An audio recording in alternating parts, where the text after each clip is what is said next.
ক্লাসে ছিলাম। তো এখন আমাদের কোচিং শুরু হয় নাই। যারা হচ্ছে এমটিতে খারাপ রেজাল্ট করছে তাদেরকে মিস সাজেশন দিতেছিল যে এগুলো পড়ো। হঠাৎ করে একটা অনেক জোর বিকট শব্দ এসে মিস সবাই কান ধরে ফেলছে। মিস অনেক তাড়াতাড়ি করে কান ধরছে।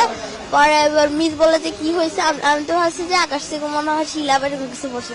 পরে আমরা যখন বেরোইছি দেখি যে যেখান দিয়ে আমরা সিঁড়ি দিয়ে ক্লাসে উঠি সেই সিঁড়ির জায়গাটা পুরোটা পুড়ে গেছে। আর সিঁড়ির ওই পাশে কিছু 7-8 ছেলেরা পড়তো, ওদের ইয়েটা পুরো পুড়ে গেছে, সিঁড়ির সাইড পুরো পড়ে গেছে। ওখানে অনেকে মানে গড়াগড়ি করতেছে।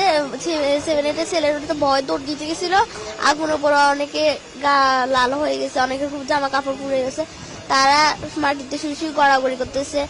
আমাদের লর্ড মিস বলতেছে যে আমরা সিঁড়ির দিকে দৌড় দিই। আমরা ভাবছি যে মিস যেটা বলছে এটাই ঠিক। আমরা সিঁড়ির দিকে দৌড় দিছি। মিস বলছে আগুন নিভে গেছে, ধোঁয়া উঠতেছে। আমরা এবারে গেছি, গ্যাস ছড়ে দিছিল। পরে মিসে একজনের গায়ে পড়ে গেছে, আবার একটা 8-এর ভাই আমার গায়ের উপর পড়ে গেছে। পরে আমার একটা বান্ধবী আমার গায়ের উপর পড়ে গেছে। আমি অনেক কষ্ট ওখান থেকে উঠে আসছি। পরে বারান্দার যে গ্রিল কিছু ফায়ার সার্ভিসের লোক আসছে, তারপর কিছু আর্মি লোক আসছে, এসে ওরা গ্রিল ভাঙছে।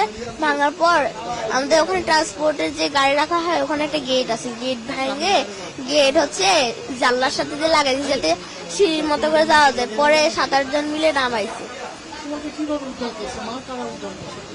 কিছু আর্মি লোক মানে চারপাশে ছিল, আমাকে আস্তে আস্তে আস্তে করে নামাইছে। পরে যখন নামছি আমাকে দ্রুত করে নিয়ে কোলে করে নিয়ে গেছে। পরে রিক্সায় করে লুকানে নিয়ে আসছে।